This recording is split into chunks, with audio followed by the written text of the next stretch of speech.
Bueno, muy bien, buenas tardes, bienvenidas, bienvenidos. Un placer, una alegría enorme compartir este espacio con ustedes. Este espacio organizado por la Maestría y Especialización en Educación, Lenguajes y Medios, que me toca dirigir de la Escuela de Humanidades de la Universidad Nacional de San Martín.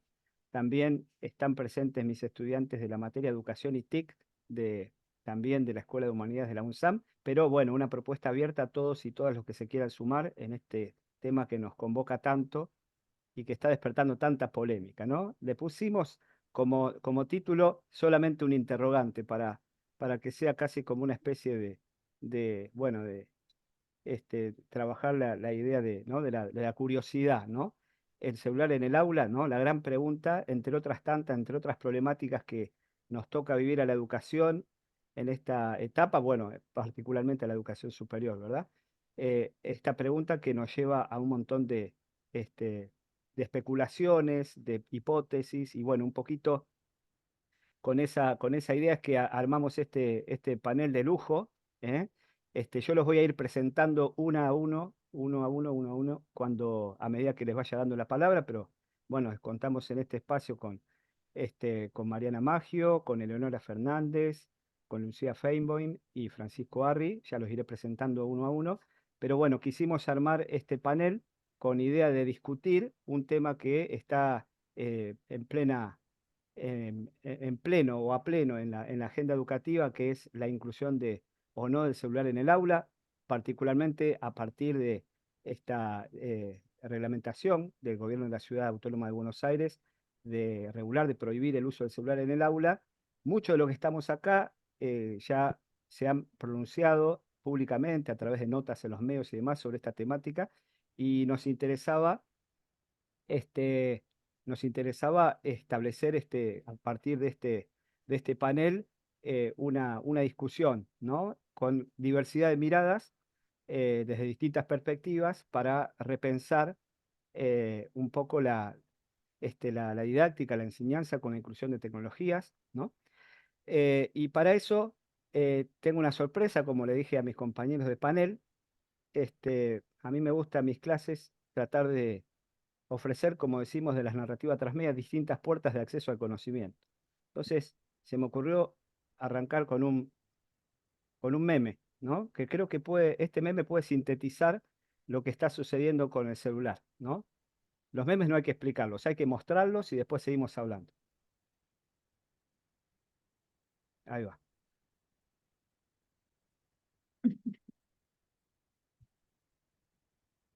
Bueno, muy bien. Tal vez esa es nuestra percepción, ¿no? El celular distrae, el celular rompe con el formato del aula frontal tradicional. El celular nos desafía la didáctica, nos desafía como docentes para tratar de mantener la atención de nuestros estudiantes, para dar nuestras clases. Y yo pensaba en este conversatorio. La idea es establecer un conversatorio que sea realmente una conversación. Por eso le he pedido a cada uno de los participantes de este panel que hablen unos 8 minutos aproximadamente, luego de los cuales haremos la rueda de preguntas entre nosotros con ustedes, para lo cual los voy invitando que a medida que vayan teniendo alguna pregunta lo vayan escribiendo en el chat, para que sea realmente una conversación, porque somos todos muchos docentes que estamos en el sistema de enseñanza, en distintos niveles tal vez, pero que estamos con esta problemática totalmente instalada, ¿no?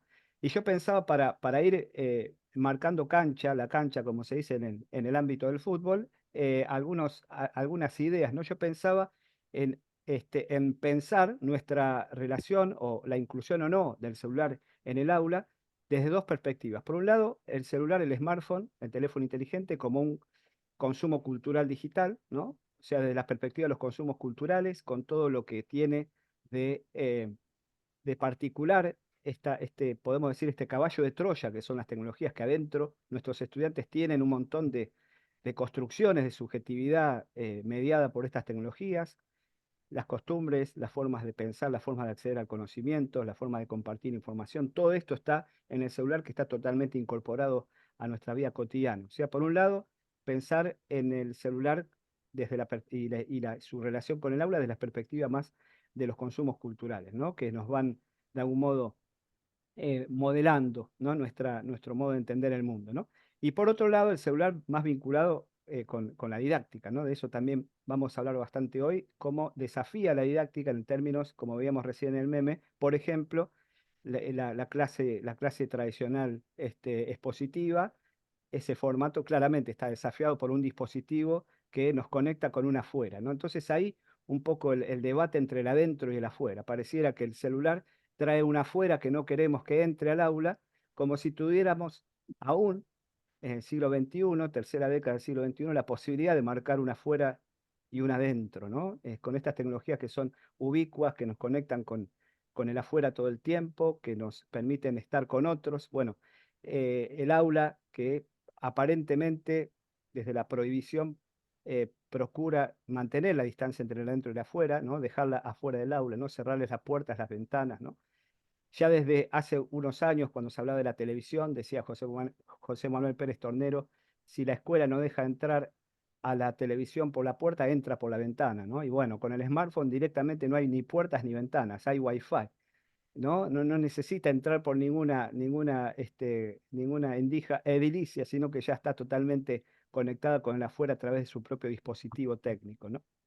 Entonces, esas dos dimensiones, por un lado, el dispositivo celular como un consumo cultural y el dispositivo celular también como la posibilidad de desafiar la didáctica, ¿no? Yo quisiera, para solamente arrancar el debate, comentar algunas cositas que están muy bien planteadas por Manuel Area Moreira un capítulo que se titula Nostalgias, miedos y prohibiciones, la contrarreforma digital de la educación, en un libro compilado por Miriam Kapp, Didáctica y Tecnología. Hace todo un análisis de este tipo de movidas que buscan la prohibición de los celulares en el aula, por ejemplo, que es lo que vamos a discutir hoy. Y él habla de una retrotopía, citando a Sigmund Bauman, que es como esta utopía construida sobre la nostalgia de un pasado mitificado, dice él, que nunca existió, ¿no? Porque es añorado, ¿no? Esta idea del aula como un lugar donde el docente habla, los estudiantes escuchan en silencio, donde hay una sola voz, donde la clase frontal en la pizarra es el único discurso presente en el aula. Claro, el celular viene a, a romper con eso, ¿no? Ahí lo relaciono esta idea de la retrotopía, que o la retoma de Sigmund Bauman, Manuel Ara de Morero, con bueno, lo llevo para el terreno de la comunicación, que es más mi ámbito, cuando McLuhan hablaba del espejo retrovisor, es decir, siempre avanzamos hacia atrás porque miramos al pasado con cierta nostalgia. Dice Manuel Ara Moreira, hay como una nostalgia en esta contrarreforma digital en la educación como la sostiene, una nostalgia de una didáctica centrada en el libro, una didáctica tradicional, donde el único dispositivo hegemónico, o mejor dicho, el dispositivo central era el libro, y donde el aula es el lugar del silencio y de la escucha de la voz del docente, ¿no?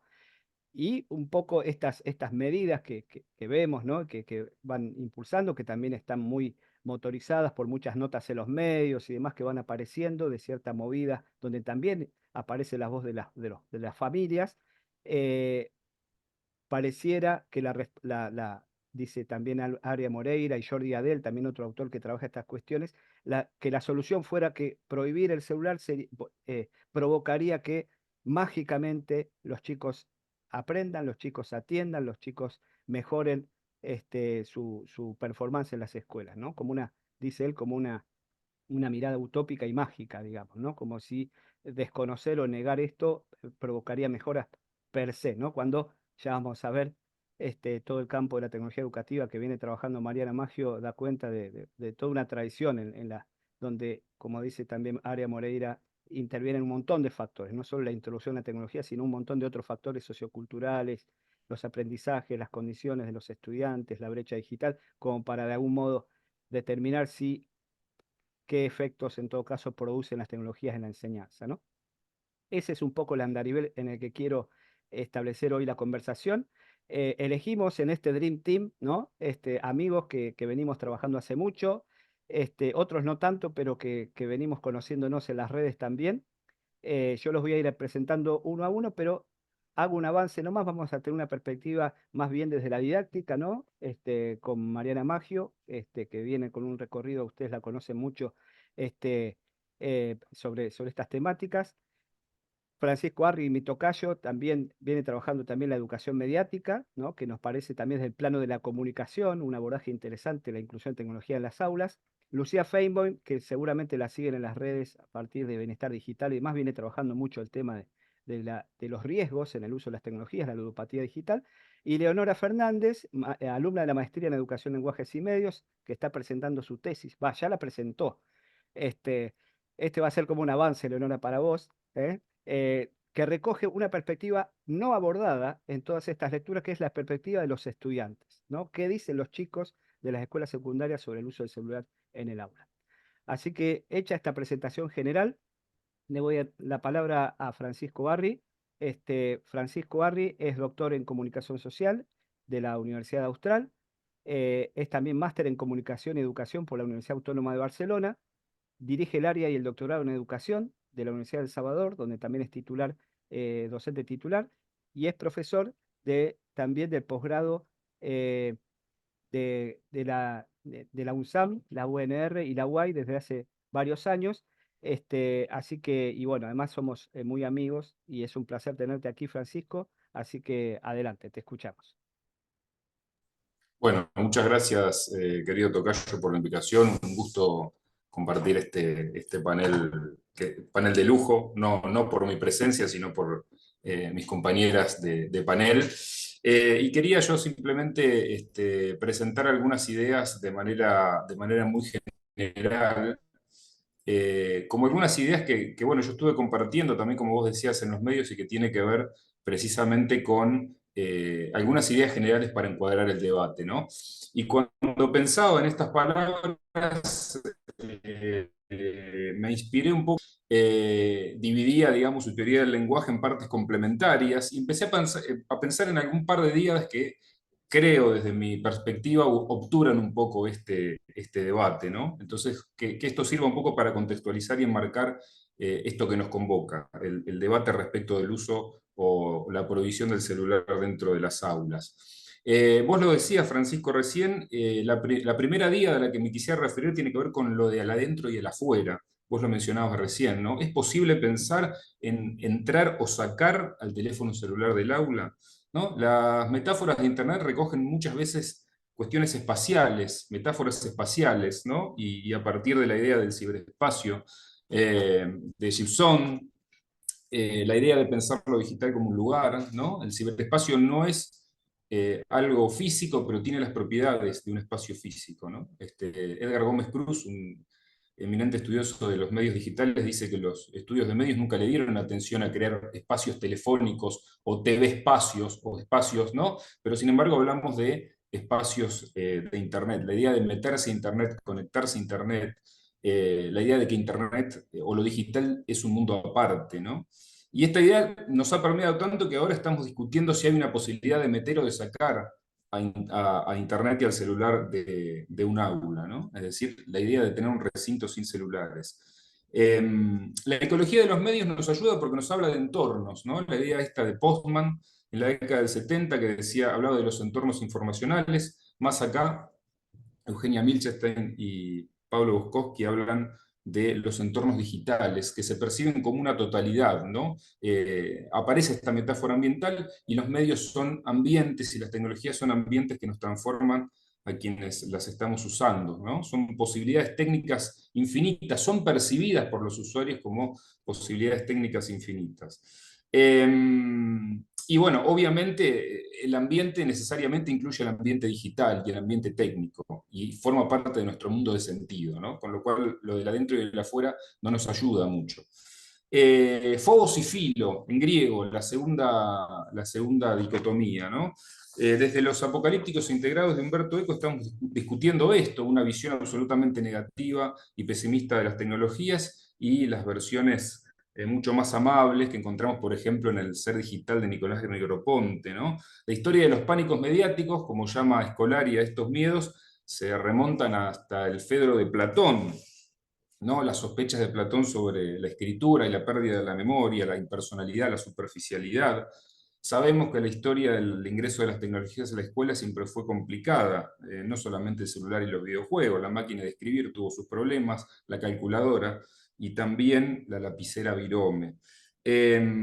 Ambas visiones, la tecnofóbica y la tecnofílica, apuntan a pensar en que los cambios sociales son solo producidos por medio de las tecnologías, que son vistas como un producto externo al ser humano, ¿no? Y también, bueno, aparecen las cuestiones, por ejemplo, de la idea de que las tecnologías provocan enfermedades, ¿no? La historiadora de la lectura Karin Litau recopila algunos testimonios respecto de lo que pasaba con la adicción de leer en el siglo XVIII, la fiebre de la lectura, la adicción por leer y la inconveniencia de devorarse libros, expresión que surge en el siglo XVIII, sobre todo cuando eran libros de mal gusto o de dudosa moral estética, ¿no? La tercera dicotomía tiene que ver con lo real y lo virtual, una discusión que surge a partir de Platón, para quien la técnica era un modo de transformar una realidad natural en una realidad artificial. Y la noción de virtualidad que se expandió durante la década de los 90, ¿no? Es decir, esta cuestión logra reemplazar de algún modo un sentido de realidad sensible por uno de carácter perceptible pero cognitivo. Y de ahí viene la metáfora espacial. Window, escritorio, home, sitio, ¿no? Que recrea una especie de habitabilidad que es ficticia.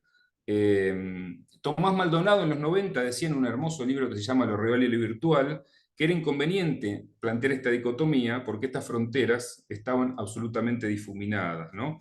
Lo virtual actúa como un mito en el sentido más bartesiano del término, es una palabra naturalizadora y nos hace olvidar la dimensión material que tiene todo proceso de significación, y eso lo dice Eliseo Verón.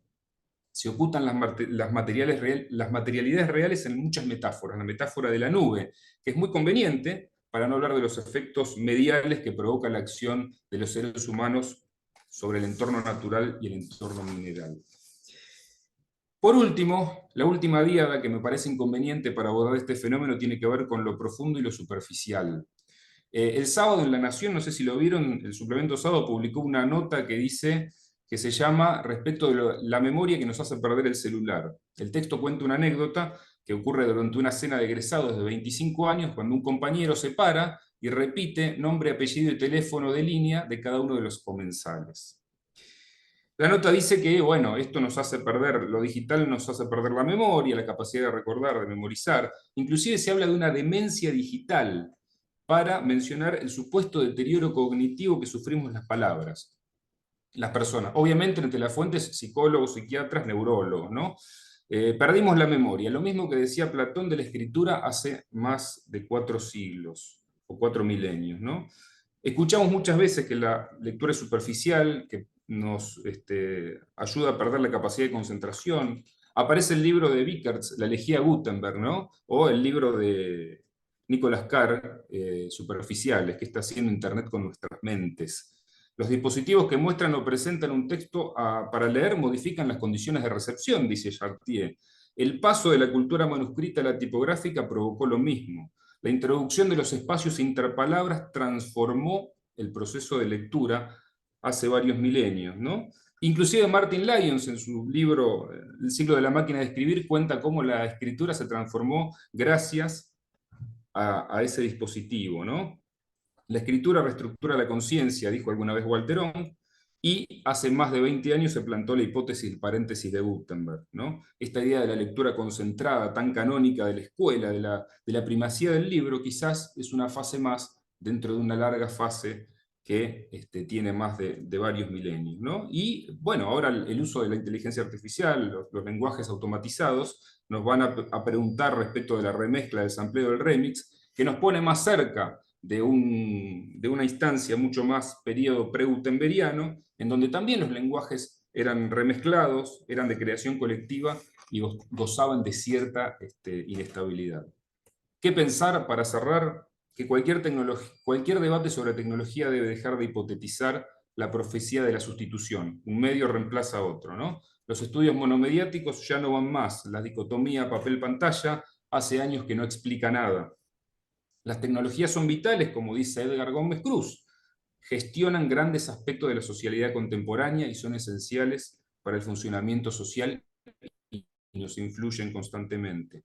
Obviamente hay una instancia importante de regulación de acuerdos, no solamente por parte del Estado, sino también, a partir de políticas públicas, sino también pensar en la formación docente y el foco en la construcción de ciudadanía, que obviamente va a incluir a lo digital. El auge de las ciencias cognitivas y las neurociencias es importante y muy trascendente. Sin embargo, la discusión sobre las tecnologías no debería quedar anclado a ese aspecto. Las tecnologías implican posicionamientos políticos, económicos, sociales. Hay que reconstruir los contextos de creación, su recepción, y obviamente no son neutrales. Y por último, hay que dejar de aturdirse por el eco de las novedades, de los discursos tecnofílicos. La historia de la comunicación humana se demuestra como un continuo, más que como un conjunto de diferencias. Todas las tecnologías han producido en algún momento este eco de novedad y este salto de escala.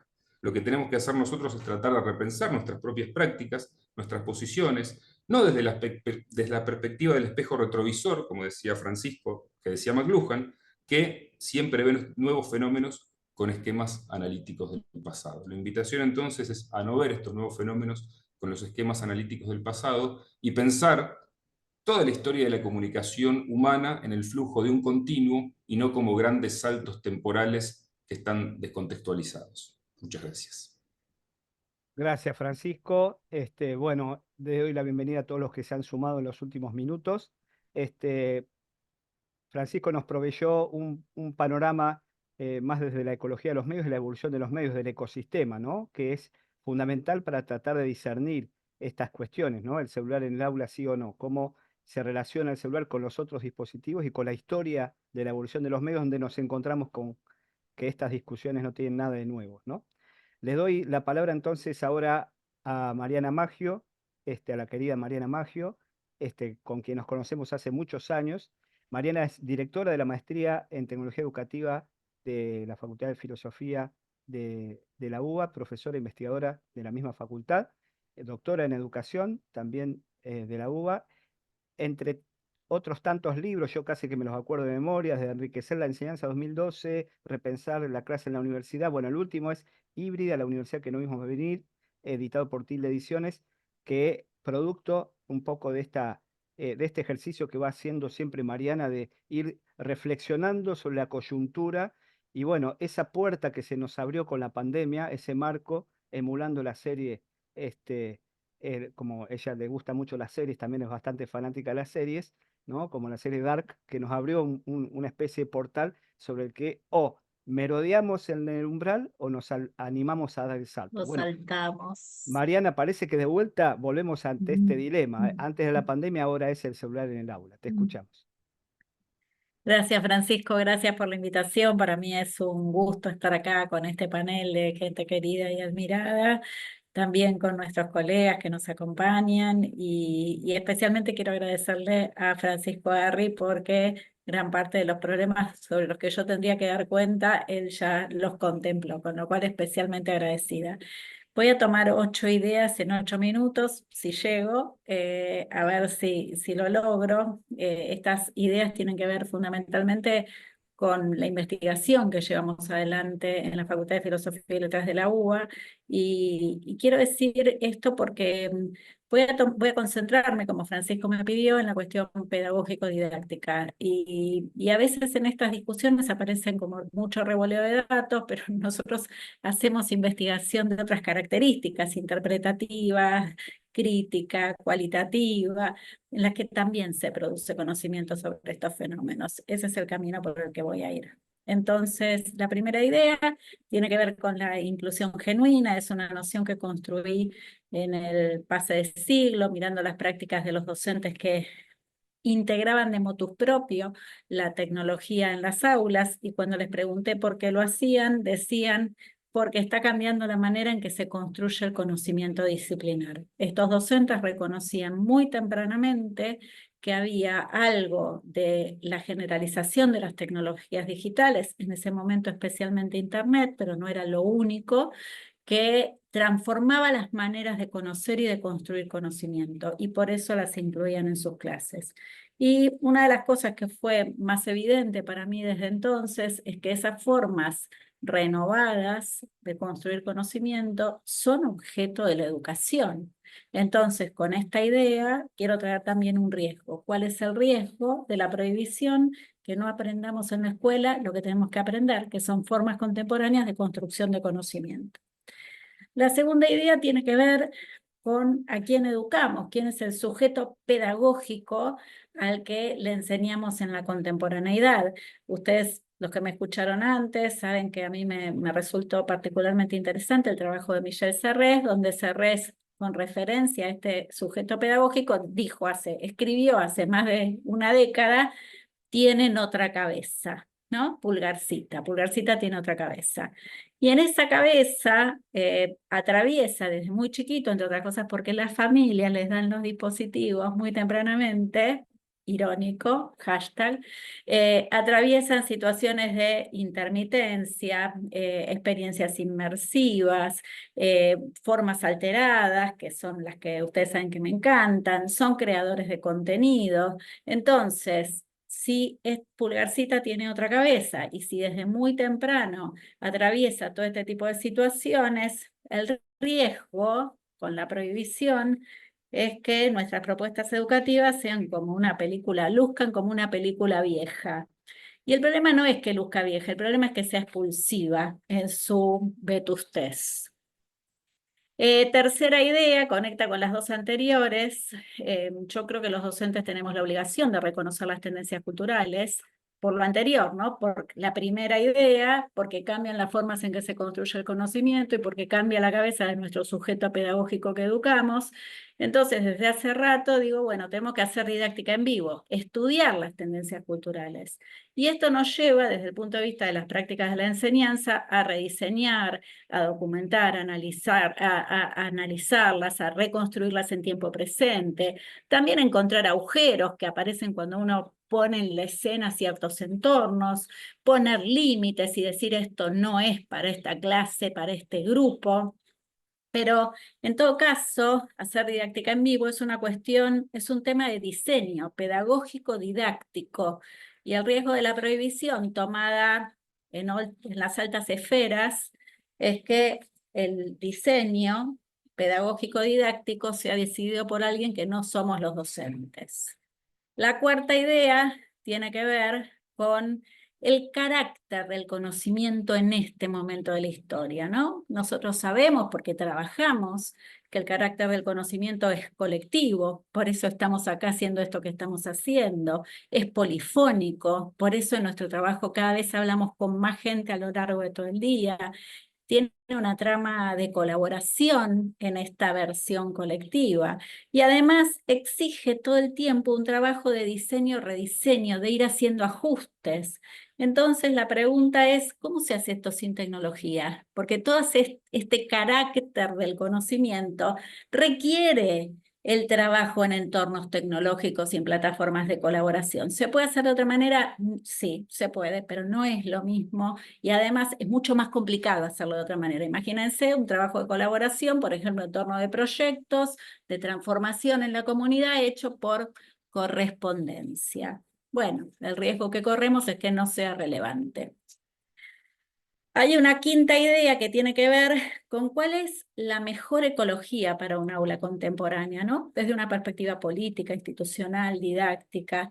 Y para mí la mejor ecología, Lila Pinto usa la idea de ecología, tiene que ver con estar adentro pero estar afuera, con estar a veces conectados, a veces desconectados, con que a veces con un dispositivo alcance, pero en otras ocasiones se requieran varios, que a veces haya que usar varios con distintas funciones. Y por supuesto, todo esto requiere un encuadre que es de nuevo pedagógico didáctico y que eso es lo que va ordenando qué es de la ecología de la que dispongo lo que necesito en un momento dado. ¿Cuál es el riesgo? No tener opción. No tener opción. No tener opción. Ni uno, ni muchos, ni nada. La sexta idea tiene que ver con algo que yo trabajo desde hace mucho, que es la posibilidad de que la enseñanza sea poderosa, que nos transforme, que tenga un sentido que tiene que ver con la construcción del original, que me dé esa potencia que tiene que ver con querer hacer, con sentirme comprometido, con tener este orgullo por la obra, por lo que estoy construyendo. ¿Cuál es el riesgo de la prohibición? Que no lleguemos a ese lugar, porque por más que hagamos mucho esfuerzo, a los estudiantes no les importe, porque están viendo una película vieja de la cual se desconectaron emocionalmente, y porque creen que las cosas así en el mundo real no se hacen. Y tendrían razón.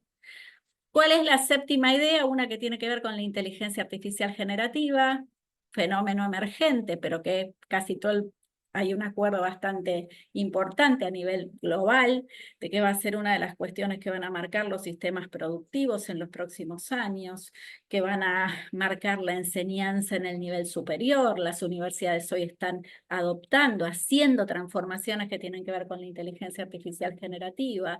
Y la pregunta respecto de esto, que ya es bien con contenido duro, además de carácter, además de formas, además, es donde se va a aprender si no se aprende en el sistema educativo, incluida la educación básica. Entonces, el riesgo es que los estudiantes no aprendan lo que tienen que aprender frente a la prohibición, porque entonces tira lo expulsivo no solamente al tiempo presente, sino hacia adelante. Sería como una expulsión futurista. Y la 8 tiene que ver con el derecho. Lo primero que quiero decir respecto de esto es que la escuela no compra los celulares, ¿sí? La escuela no compra los celulares. Los celulares los compran las familias, se los dan muy tempranamente a los niños y a las niñas por muchas razones que pueden ser súper buenas, pero digo que no son decisiones que toma la escuela. Y quiero señalar respecto de esto que muchas veces son esas mismas familias las que le piden a la escuela que prohíba lo que ellas no prohíben. ¿Por qué prohibiría la escuela? ¿Porque la escuela es vieja? Mientras que los padres son re jóvenes, ¿cómo es? Pero el problema de la instalación de esto, sobre todo en términos de escuelas de élite, es que va en detrimento de las políticas de inclusión. Y en este país, si nos acomodamos con los datos más o menos de la pandemia, hay 1 millón de estudiantes que todavía no tienen inclusión digital. Y estar incluidos digitalmente es un derecho que tiene que ver con sus vidas, incluyendo su educación. Entonces, el problema es que construyamos formas desde lo educativo que no garantizan derechos, pero que total hay algunos que aunque la escuela los prohíba, lo van a tener, lo van a aprender en otro lado. Pero eso no pasa con todos los estudiantes de este país. Y entonces quiero ser súper vocal en términos del riesgo. El riesgo es la expulsión de la expulsión. Y eso es durísimo. Y por eso, ustedes saben, tengo una posición pública respecto a este tema. Muchas gracias, Francisco, por la oportunidad. Muchas gracias, Mariana. Muy claro, 8 ideas en 8 minutos, ¿sí? Eso habla de tu entrenamiento en las redes. En la pandemia sabemos, los que no la conocen tanto a Mariana, se ha vuelto casi como una influencer de las buenas, ¿no? Porque hay de todo en la viña del Señor, como dice el dicho. Así que el formato de 8 minutos vino espectacular. Bueno, voy a pasarle chat, avisar el chat, aquellos que vayan teniendo alguna pregunta o comentario lo pueden ir escribiendo en el chat, que después la idea de esta primera pasada de exposición breve que les pedimos a cada uno de los oradores que hagan sus preguntas. Así que la idea es que sea realmente un conversatorio. Le voy a dar la palabra entonces a Lucía Feinboim. Lucía es especialista en ciudadanía digital, directora y fundadora de la consultora Bienestar Digital, la pueden seguir en las redes, es muy activa, coordinadora del área de convivencia y ciudadanía digital de la red La Salle Argentina y autora de Crianza Digital y Apuestas Online, del libro Apuestas Online, la tormenta perfecta, coordinado por Federico Pavlovsky, de reciente publicación, un tema que está en el pic, ¿no? de la tormenta, justamente el tema de las apuestas online. Así que nos parecía interesante también tener esta perspectiva. A mí me llamó mucho la atención, de paso te tiro el centro en términos futbolísticos, Lucía, que mientras ahí te destacamos, que semanas después de que el gobierno de la ciudad anuncia el bloqueo de acceso a webs de apuestas en las escuelas, semanas después lanza esta reglamentación respecto a los celulares, como si una cosa fuera lo mismo que la otra, ¿no? Creo que a todos nos llamó la atención eso, así que me parecía que Lucía, que viene transitando este camino hace mucho tiempo, investigando y recorriendo mucho las escuelas, nos puede traer también lo que está sucediendo allí. Así que te escuchamos, Lucía. Bueno, primero muchas gracias. A mí es un lujazo estar acá con estos colegas, estas colegas, tomando nota, aprendiendo. Yo me tomé como algunos apuntes de algunas cosas que vemos en la escuela. La verdad que vamos mucho a escuelas trabajando temáticas vinculadas a los derechos de los chicos y las chicas en Internet. También dejando algunas preguntas que yo vengo pensando en torno a este tema. a mí me interesa un poco en línea con lo que decía Francisco al principio, quizás traer un poco el vínculo que está habiendo entre la sociedad y la tecnología, ¿no? Y qué diálogo se genera ahí, que no es un vínculo nuevo. Digo, la humanidad, en tanto humanidad, es técnica, ¿no? Siempre desarrolló técnicas que impactaron en nuestras formas de ser y estar en el mundo y que al mismo tiempo expresaron relaciones de poder de cada momento histórico. Eh, y me parece que es al menos una de las invitaciones que a mí me interesa siempre es evitar el reduccionismo tecnológico, ¿no? Tomar la tecnología como una herramienta neutral y entender cómo funciona sin entender de qué vínculos de poder nos está hablando. Cuando pensamos las prohibiciones en la escuela, yo creo que algo que hay que dividir muy bien es, una cosa es prohibir la tecnología, otra cosa es prohibir las plataformas diseñadas bajo recomendación algorítmica, ¿no? Digo, a mí lo que me viene preocupando mucho tiene que ver con el impacto en la subjetividad de los chicos y las chicas de un uso, coincido con lo que decía Mariana, muy propiciado en forma temprana por las familias, muchas veces con las mejores intenciones o con menos o más de conocimiento, de plataformas que tienen una búsqueda muy clara, ¿no? De aumento de la permanencia y que en esa búsqueda de aumento de la permanencia despliegan estrategias muy eficaces que impactan en chicos que están muy solos en Internet. Y lo digo solos específicamente desde las familias. A mí lo que más me interesa subrayar y que creo que es un gran motivador para entender por qué la escuela sigue siendo fundamental es que están viendo a los chicos en la escuela el único lugar en el que pueden pensar la tecnología. No están hablando de tecnología en casa, no están hablando ni de lo bueno ni de lo malo, nadie les está preguntando qué les interesa sobre la tecnología, nadie está tomando nota de qué definiciones están construyendo ellos sobre la tecnología, y creo que le estamos pidiendo a la escuela algo que no debería ocupar, ¿no? O sea, venimos arrastrando un debate que me parece que viene como poniendo parches en una situación que empieza mucho antes, que sin duda es un objetivo que deberíamos ponernos como sociedad en general, que es resolver la soledad de los chicos en Internet. Los chicos son sujetos de derecho en Internet y coincido con Francisco que tenemos que empezar a entender Internet como un territorio donde transcurren un montón de cosas, pero lo que deberíamos entender es que lo que los chicos no pueden estar solos ahí, sobre todo porque cuando yo digo distingamos plataformas diseñadas bajo recomendación algorítmica de tecnología, es porque si no quedan a merced de un modelo de negocios. Les voy a dar un ejemplo muy concreto. Cuando hablamos con estudiantes de nivel secundario, uno para mí de los hallazgos preocupantes de este año es indagando, bueno, ¿cómo ven películas? ¿Les gusta el cine? Sí, nos gusta el cine. ¿Cómo ven películas? Empiecen a preguntarles si tienen algún adolescente cerca. Muchos ven películas en TikTok, vertical, fragmentados en 48 veces, porque lo van subiendo TikTokers, aumentado por 2 la velocidad, a pantalla compartida con abajo un video de alguien tocando un slime. Digo, cuando uno se corre también del espacio de generar una mirada crítica, reflexiva, de entender el modelo de negocios, de qué estrategias despliegan estas plataformas para que estemos más y más ahí, hay un agujero, hay un hueco, que si no lo completamos desde la escuela, de las políticas públicas, desde la familia, se autocompleta con las lógicas también de las propias plataformas. Creo que hay algo que también venimos arrastrando mucho, que tiene que ver con esta falsa idea de que los chicos son nativos digitales, ¿no? Ya creo que hay un consenso entre quienes trabajamos estos temas de que los chicos no son nativos digitales. A mí me gusta siempre convocar a Más allá de la tecnología, ¿no? De Buckingham, que claramente plantea: dejemos de observar a estos chicos como nativos digitales porque confundimos diferentes habilidades que no deberíamos confundir, ¿no? Por ejemplo, las habilidades de tipo más instrumental o operativas de las reflexivas, y que incluso esas habilidades instrumentales o reflexivas no están dadas per se si no las fomentamos y estimulamos específicamente desde la escuela. Las habilidades reflexivas tienen que tener un espacio estratégico para fomentarlas. Las habilidades instrumentales, más creativas, productivas, de desarmar, de dar vuelta, de generar un propio mundo, también, ¿no? Entonces, creo que entender a los chicos como nativos digitales nos hizo mucho daño. Fuimos corriéndonos tanto desde las políticas públicas, desde la familia y a veces desde la planificación, es decir, ¿qué aporte tengo acá? Y acá me interesa pensar qué aporte podemos pensar desde la escuela en esta línea.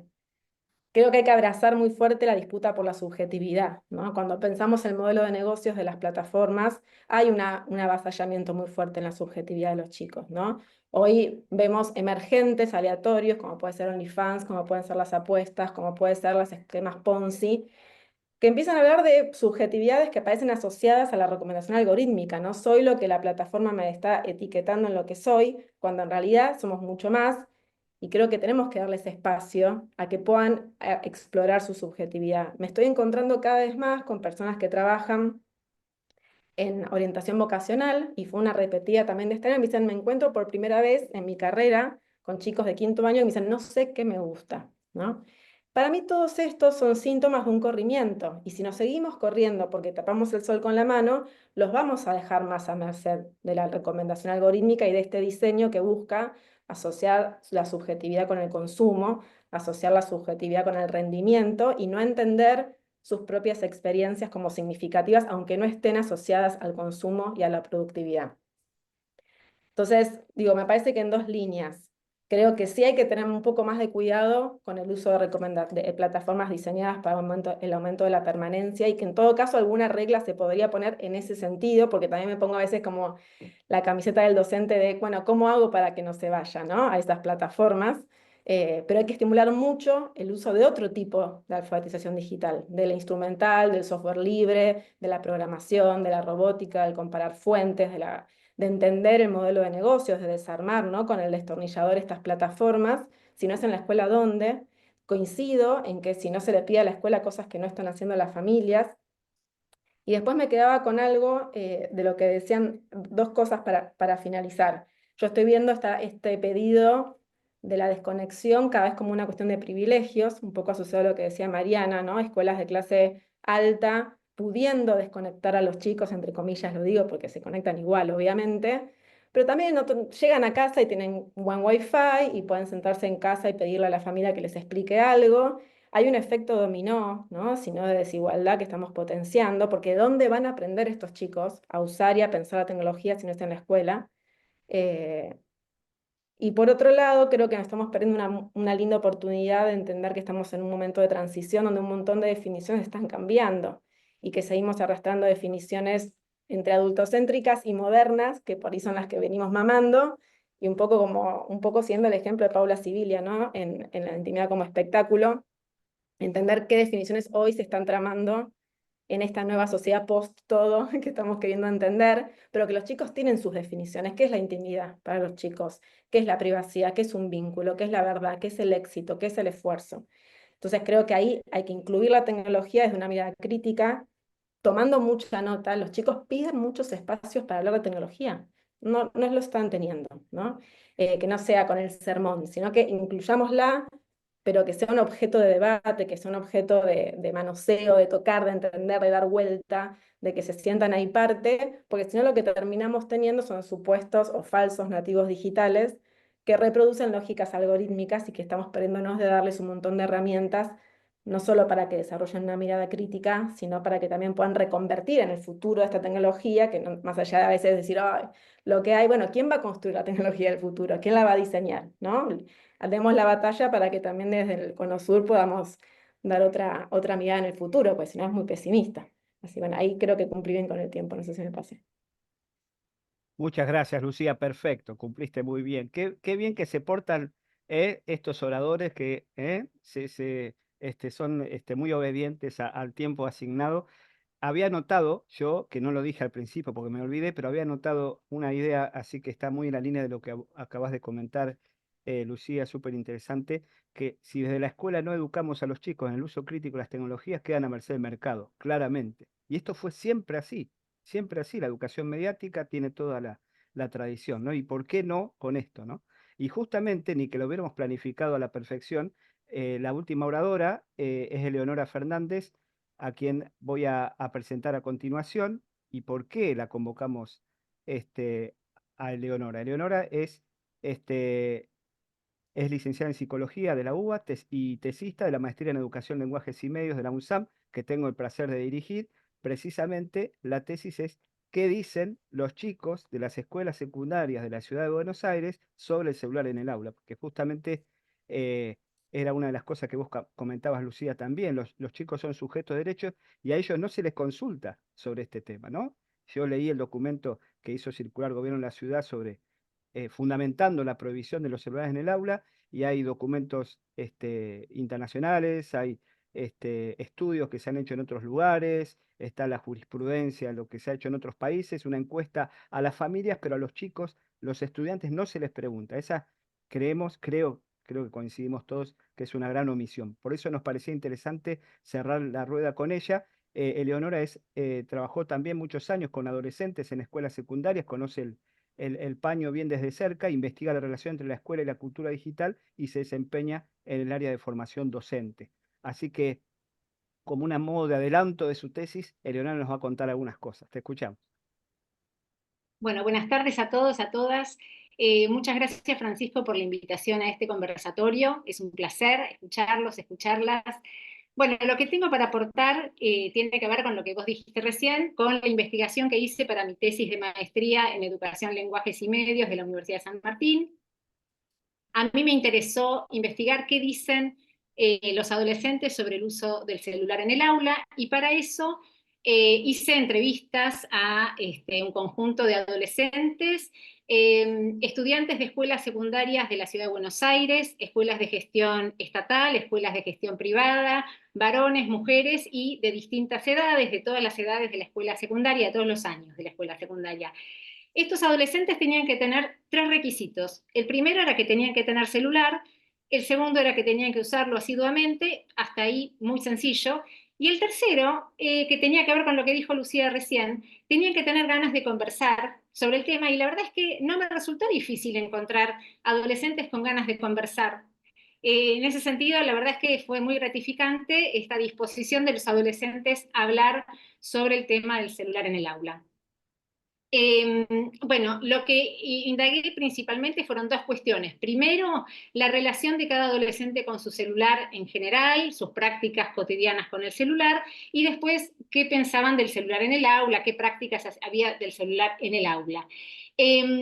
Quiero comentar brevemente algunas características de estos adolescentes en particular y su relación con el celular. Estos adolescentes tenían alta disponibilidad tecnológica porque tenían celular propio y además tenían al menos una pantalla más en sus hogares, que podía ser la pantalla de un televisor. También tenían conectividad en sus entornos cotidianos porque tenían conectividad en sus casas, Wi-Fi, tenían conectividad en la calle porque tenían algún plan de datos en sus celulares y también tenían conectividad en sus escuelas. Y además convivían con otras personas que también tenían celulares propios, ¿no? La mamá, el papá, algún hermano. Por otro lado, también algo que había mencionado Mariana, que también son chicos que ingresan en este conjunto de entrevistados, ingresan a la escuela secundaria ya con al menos un par de años de experiencia como usuarios de celulares, ¿no? Que digo, cada vez más temprano empiezan a usar celulares, por supuesto comprados por las familias, ¿no? Bueno, por todo lo que fueron relatando estos adolescentes sobre sus prácticas con los celulares, lo que puedo decir es que están con el celular, tienen el celular desde que se despiertan hasta que se van a dormir, siempre cerca, siempre encendido. Es el primer dispositivo tecnológico que tocan cuando se despierta. En general, la mayoría se despierta con el celular. También es lo último que ven antes de irse a dormir. Ahí aparecía el momento de antes de irse a dormir como privilegiado para ver el celular. Bueno, ¿y qué hacen con el celular? Básicamente habitan las redes, escuchan música en Spotify, esto fue una práctica destacada, escuchar con auriculares, cuando van a la escuela, cuando vuelven, cuando hacen tareas, digamos, escuchar música en Spotify era importante, era mayoritario, digamos, hacen tareas, juegan. No salió el tema de las apuestas deportivas y de las apuestas online, creo que porque las entrevistas yo las hice entre marzo y junio de este año y todavía no había, por lo menos no se había expandido tanto el tema. Entonces, bueno, lo que puedo decir hasta acá es el celular como parte indisociable y central de la vida de los adolescentes y por lo tanto es razonable, lógico que el celular ingrese a la escuela. ¿Qué dicen sobre el celular en la escuela? Bueno, muchas cosas. Hablamos de normativas, hablamos del uso en el aula, del uso en el recreo, de la atención al celular, de cómo concebían la atención y cómo pensaban la atención al celular y la atención al desarrollo de la clase. Bueno, voy a tener muy poco tiempo, pero quiero comentar algunas cuestiones. Sobre las normativas, todos reconocían algún tipo de regla que prohíbe el uso del celular en el aula, a menos que lo pidan los docentes. Digo, yo estas entrevistas las hice antes de esta resolución que salió en agosto en la Ciudad de Buenos Aires. De todas maneras, para todos era claro que en el aula el celular no se puede usar. Sobre estas normativas que comentaron, yo les pregunté dos cuestiones. Primero, si cumplían la normativa y qué pensaban de esas normativas.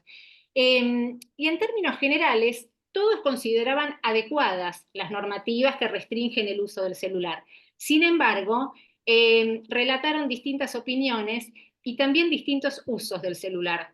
Sobre estas opiniones me interesa destacar especialmente una, porque fue la que más apareció y me parece especialmente interesante, y es que varios decían que estaban de acuerdo, pero que no tenía sentido.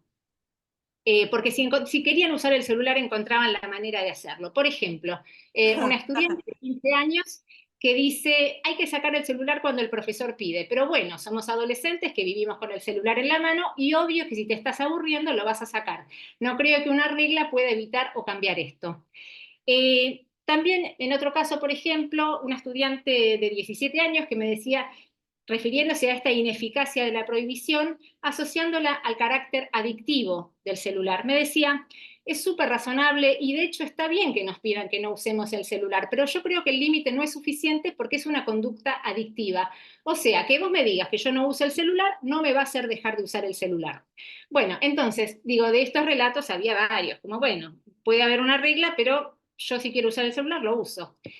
Entonces reconocen esta regla de prohibición, incluso dicen que están de acuerdo con esta normativa, eso no hace que la cumplan, y además identifican distintos usos del celular que se realizan de manera cotidiana. ¿Cuáles son esos usos? Bueno, por un lado, los usos que hacen los estudiantes y también, en menor medida, los que hacen los docentes.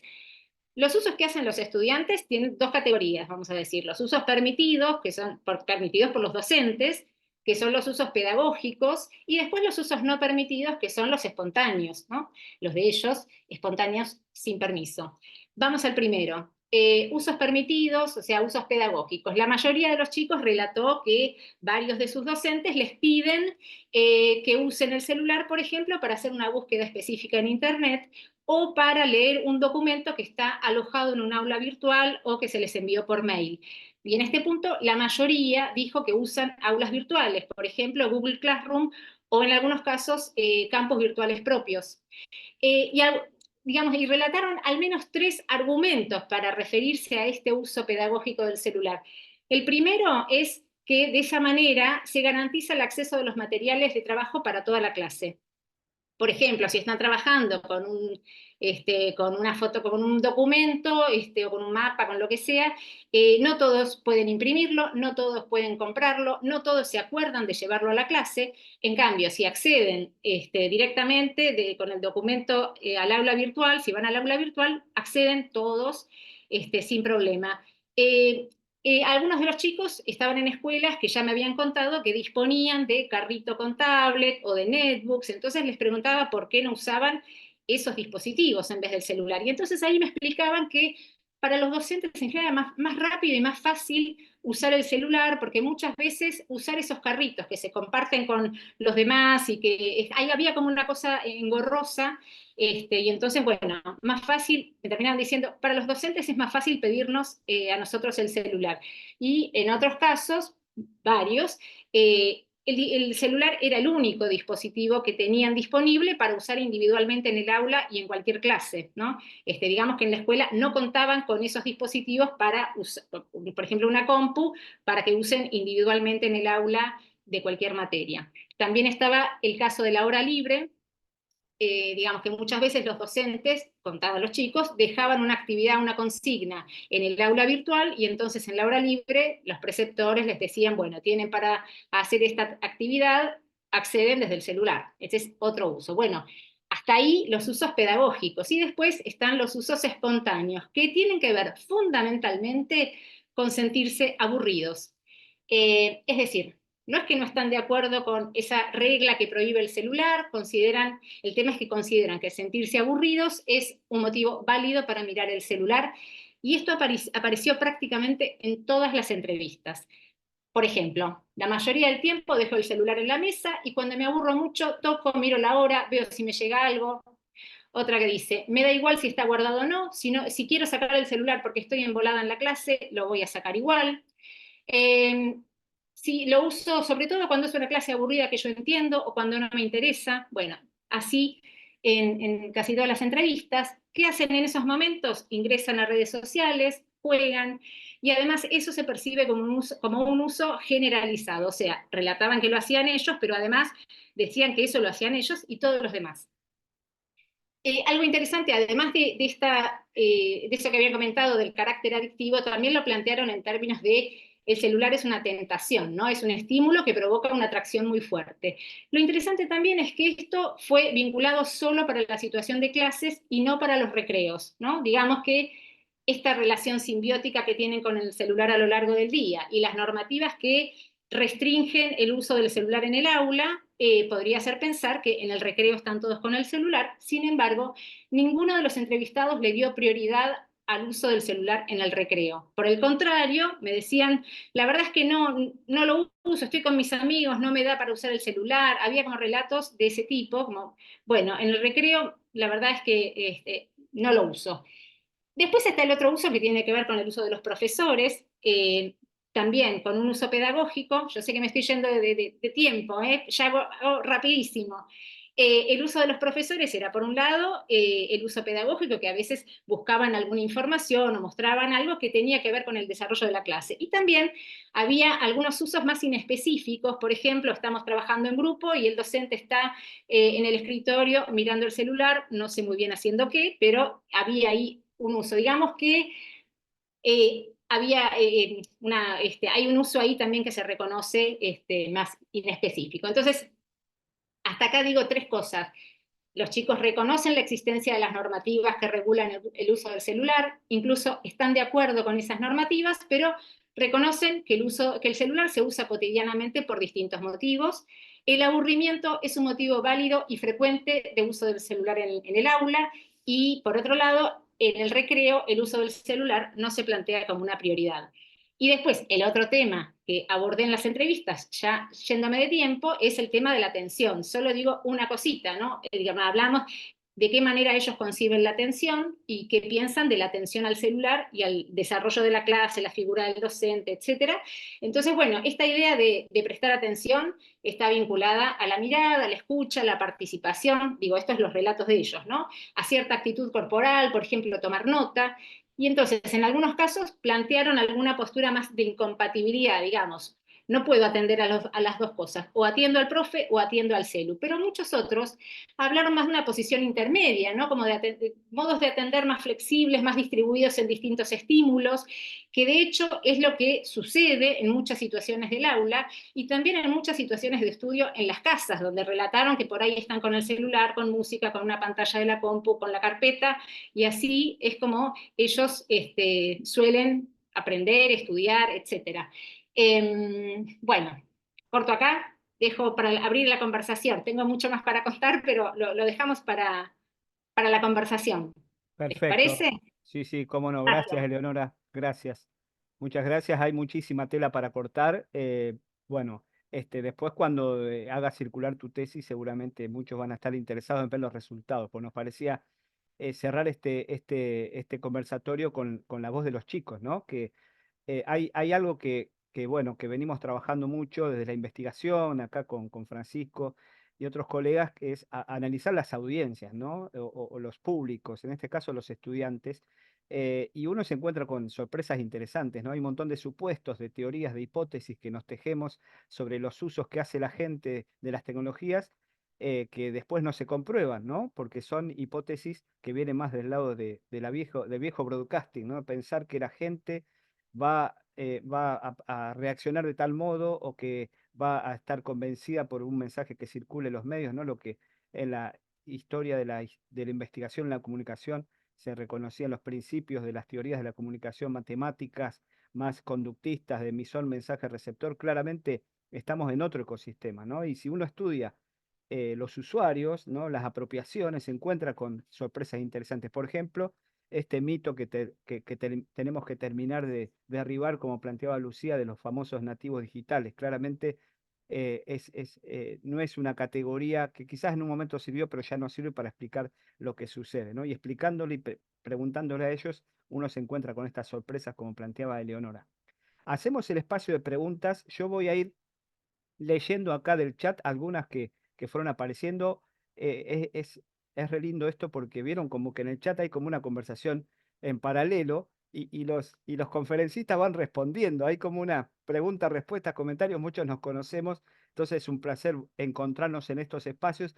Entonces queda, por un lado, el canal oficial, que sería el video, pero después hay una, ¿cómo se dice? Una colectora, ¿no? Donde nos subimos, que es la conversación en el chat. Yo voy a ir para atrás, que para ser lineal y jerárquico como el viejo libro, eh, hay algunas cosas que fueron apareciendo. Eh, Aquí al principio un comentario de Gema, que creo que atiende un poco a lo que vos comentabas, Mariana, hace un rato. Una cuestión a agregar es la estructura del sistema educativo, el formato de organización de las escuelas, que está totalmente obsoleto, ¿no? Hay una cuestión de, vamos a decir, del dispositivo aula, el dispositivo escuela, o de la interfaz aula, diría Escolari, un autor que también muchos de nosotros conocemos, que también está en cuestión, ¿no? Que cuánto hay que repensar de la interfaz, ¿no? Que tiene unas condiciones determinadas, un pacto de lectura encerrado, donde, claro, el celular viene a traccionar y a tensionar eso que es como que tratar de meter una ficha ¿vieron? De rompecabezas redonda en un agujero cuadrado donde parece no calzar, ¿no, Mariana?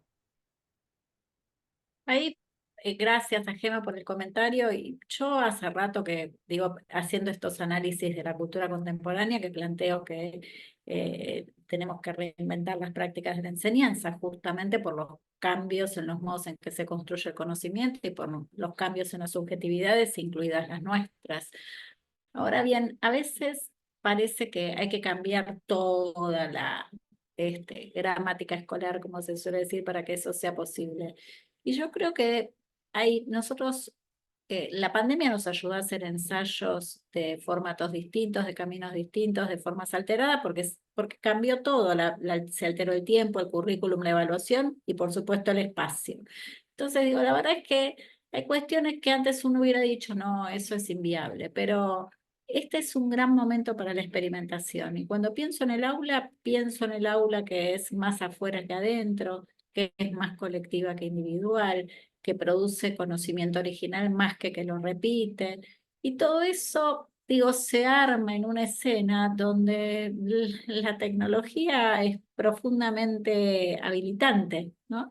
Entonces, y digo, no necesita una revolución pedagógica, un rediseño de las prácticas de la enseñanza. Hace falta una enorme decisión que en el mejor de los casos está acompañada por la institución y está acompañada por las políticas, pero que en muchos casos los docentes también hacen sin tanta ayuda, ¿sí? Hay un reconocimiento profundo de que estamos en un nuevo marco epistemológico. No se puede seguir enseñando a la manera de la hegemonía clásica que persiste. Entonces creo que ahí es donde se juega la cancha, ¿no? Nosotros necesitamos hacer procesos de reinvención que entiendan lo que emerge, porque lo que emerge es una forma distinta de construir conocimiento. No nos es ajena, es el corazón de lo que hacemos. Gracias, Mariana. Octavia está comentando acá en el chat también, creo que en relación a lo que decías vos, Francisco, hace un rato. Nos perdemos en el exceso de superficialidad. Yo tengo una pregunta que se refiere en relación con sus alumnos de formación docente en La Pampa. Saludamos a la gente de La Pampa que nos está siguiendo. Frente a la creciente superficialidad de esta nueva civilización digital, como bien dice Barico, los docentes me plantean con preocupación eh, de perderse ellos también en esa superficialidad, cómo seguir yendo a lo profundo. O podríamos decir cómo es la relación profundidad-superficialidad. Estamos como digo Francisco o quien quiera, de nuevos estatutos de lo que es, porque yo me imagino ahora también a la superficialidad como una profundidad en otro orden. Pero bueno, no sé, Francisco, vos, ¿qué pensás? Está buena la pregunta porque yo había justamente abordado esa dicotomía, ¿no? Y la planteaba por ahí como un lugar quizás un poco más inconveniente, digamos.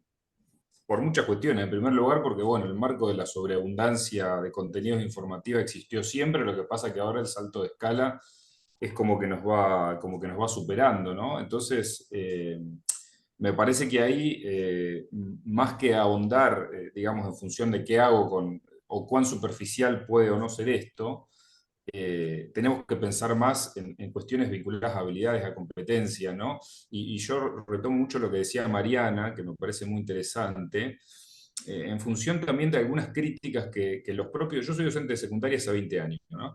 Y que los propios docentes de secundaria también recibimos, ¿no? Que la ministra de Educación de Cava nos dice que nosotros damos clases expositivas como hace 30 años. Y eso, quien ha pisado una escuela sabe que las clases expositivas largas en un nivel secundario no existen más porque no se pueden hacer más. Los docentes vamos haciendo esas adaptaciones, ¿no?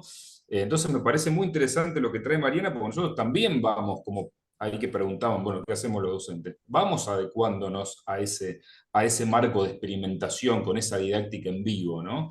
Y bueno, y a partir de ahí también hay una cuestión creciente entre lo que son las necesidades o las cuestiones prescriptas curriculares, los intereses de los estudiantes, lo que nosotros tenemos que hacer como posibilidades, digamos, ¿no? La cuestión de la desigualdad, de la brecha digital, digamos, muchas veces el celular nos permite poder trabajar un texto con todo el mundo. Si a cada alumno le hacemos pagar una fotocopia de 150 pesos es imposible. Y esto también hay que decirlo, ¿no? Lo que pasa es que, bueno, muchas veces muchas decisiones se toman en ciertos escritorios que parecería que están bastante alejados de lo que es la realidad de una escuela. Y no estoy hablando de una escuela vulnerable, una escuela quizás donde pueden asistir personas de clase media que también están con esa cuestión, ¿no? Con lo cual lo superficial y lo profundo, quizás creo que lo tenemos que volver a pensar, porque seguimos por ahí pensando, hacemos lo que hacemos siempre con los nuevos medios, tenemos viejas prácticas, ¿no? Si yo como profesor le pido me reservo contar un dato, un detalle que el alumno puede conseguir googleando, preguntándole a la inteligencia artificial o haciendo un prompt, quizás, bueno, ahí aparece esa cuestión, ¿no? De en realidad dar herramientas para que eso se transforme en una experiencia más significativa, independientemente de lo profundo o lo superficial. Me parece que ese debate, el de Nicolás Carr, un poco nos deja entrampados en antes lo hacíamos mejor, antes se leía más, ¿no? Y tenemos por evidencia empírica que esto no es así. El otro día pasaba por una librería importante de Buenos Aires y el segmento de literatura juvenil no para de crecer. Y eso es un mercado impresionante para el mundo editorial. Totalmente. Y ¿Por los qué? papeles. Porque los alumnos leen en papel, claro. Por eso digo, esas falsas dicotomías nos obturan los debates, ¿no? Gracias, Francisco. Voy a juntar dos preguntas acá de José Jiménez y Fabiola Ruiz. Adolescentes y jóvenes seguirán aprendiendo a pesar de las prohibiciones, un poco en relación creo a lo que vos decías, Eleonora, o también Lucía, pero quiénes, qué, cuánto, bajo qué perspectivas, de qué miradas. Y también Fabiola decía hace 15 años que hablamos de pensamiento crítico, muchos de los adolescentes de hoy son usuarios de dispositivos móviles, tienen prácticas y usos que no son tan beneficiosos para ellos, como los que vos mencionabas, Lucía, y a la par crecieron, a la par de esta idea de desarrollar pensamiento crítico. Frente a esto, ¿qué debemos hacer diferente en las escuelas para lograr ese deseado pensamiento crítico? Si quien quiere recoger el guante. Si quieren, digo alguna idea, yo Dale. sí lo quiero decir, quien quiera. A mí me parece que es indispensable que podamos desde la escuela enseñar el momento histórico en el que surgen algunas tecnologías, ¿no? O sea, la tecnología es en contexto y la tecnología expresa relaciones de poder. Les interesa a los chicos saber eso. Y en general, cuando yo les pregunto, y me pasa en casi todos los talleres, totalmente transversal a cualquier contexto socioeconómico, cuál es el modelo de negocio de las plataformas que son gratuitas, no tienen idea, pero no tienen idea realmente, porque vuelvo, no es que nacen sabiendo un montón de cosas, sino que necesitan espacios para incluso ellos mismos ir generando esas ideas en la lógica también del frenesí diario, el multitasking, esos momentos de pensémonos como usuarios de estas tecnologías, pensemos qué propicia estas tecnologías, cómo me impactan, cómo le impactan al lado, cómo te sentís cuando estás con otra persona y se abstrae con la tecnología, qué te pasa en casa, qué te pasan con tus amigos, cómo ocupás ese espacio, ¿no? Cómo ocupás robustamente ese espacio, les gusta, les interesa. Entonces vuelvo a los espacios que no ocupamos desde la escuela, desde las políticas públicas y desde la familia, es absorbido por las plataformas y la lógica del consumo. Entonces hay que dar esa disputa de sentido también para poder indagar un poco en el modelo de negocios y que ellos también sientan incluso esa efervescencia de hacer otra cosa, de que por ahí pueden diseñar otra cosa, de que pueden meter mano, de que hay otra forma de pensar también cómo habitar esos territorios. Em, y lo que también me quedo siempre como pensando un poco es en esto que ahí surgió en el chat, ¿no? Esta idea de Miguel Benazayac, ¿no? De cómo vamos cediendo algunas habilidades a partir de las plataformas diseñadas bajo recomendación algorítmica, y qué deberíamos estar pensando también de qué otros tipos de habilidades fomentar, impulsar. Creo que ahí hay una linda pregunta para hacerse también, ¿no? Desde qué queremos para el futuro, no solamente desde la construcción crítica y reflexiva, sino también desde otros modos de habitar esos territorios y también, digamos, generar otras ideas más colectivas, volver incluso al principio más de pronto de las plataformas digitales, que haya más tiempo de momentos no productivos, de que momentos no de rendimiento constante, invitar un poco más a esto, a momentos de divague, ¿no? A lo Byung-Chul Han, ¿no? De contemplación, ser un movimiento un poquito más contrahegemónico en algún ratito, creo que también puede ser una invitación Sí. interesante, ¿no? Que no todo sea para algo. ¿Y esto cómo lo haces plata? Francisco, yo Sí, respecto dale. a un comentario sobre la intervención de Lucía, digo, compartiéndola completamente, respecto de que en definitiva acá hay una cuestión curricular, porque estos son fenómenos muy complejos que requieren estudios disciplinares, interdisciplinares, y que para que esto entre en el currículum, como todos los que estamos acá sabemos, tiene que entrar en el currículum. Habrá que correr otra cosa o minimizar otra cosa o veremos cómo resolverlo. Entonces creo que hay que entender que acá hay un objeto de conocimiento y que ese objeto de conocimiento en esta escena contemporánea tiene que tener un espacio no curricular. Acá Jorge Steinman entiende mucho más que yo de esto, pero me parece que ahí hay también algo de la disputa. Y están preguntando en el chat, que lo relacionaría con esto, la cuestión de, bueno, pero ¿y cómo se hace? Y me parece que respecto a cómo se hace, ya hice referencia a la cuestión de la experimentación, que es la que yo pongo en juego. Bueno, esto aparece en la escena de la clase, aparece en la escena de la clase, lo estudiamos, lo analizamos, lo documentamos, lo damos vuelta y a veces se queda y a veces no se queda dependiendo del momento, de cómo esté funcionando, etcétera, etcétera. Pero quiero mencionar en esta escena de la clase que hay algo que nos está pasando, que es que, por supuesto, con los rasgos adictivos que tienen las plataformas, con lo creciente de la artificialidad, etcétera, etcétera, y con la cooptación que tienen los estudiantes en muchos sentidos, lo que creo que nos va a llevar a un camino claro de cómo se hace es poner el cuerpo en movimiento. O sea, en el momento en que entramos al aula y decimos, miren, vamos a ir a la calle, vamos a encontrar un problema, o vamos a ir al patio y nos vamos a dar vuelta y vamos a construir algo original, y eso original lo vamos a hacer con materiales de otro tipo y con una hibridación en algún momento con la tecnología, pero no todo el tiempo, y de acá a la semana que viene tenemos que tener una construcción de una solución para un río contaminado hecha en el aula, empiezan a pasar otras cosas. Pero eso es con el cuerpo adentro, porque yo creo que en esta escena y sobre todo con la inteligencia artificial, el cuerpo va a ser como la dimensión de nuestra humanidad. Las prácticas de las que nos quejamos y los celulares y las adicciones no están poniendo el cuerpo adentro en general. Entonces creo que ahí también hay algo para trabajar. Gracias, Mariana. Respondo a una de las preguntas acá que se viene debatiendo, el concepto de nativos digitales, que parece mentira, pero todavía lo tenemos que terminar de derribar. Nos referimos aquí, que lo ha trabajado Inés Dussel, acá está alguno de los colegas que está conectado aportando algo de material, Sergio y demás.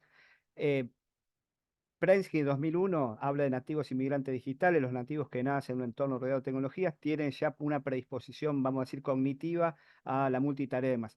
Claramente, si pensamos en entornos como el nuestro, en Latinoamérica, donde el acceso no está garantizado, eso no es tan así, digamos, ¿no?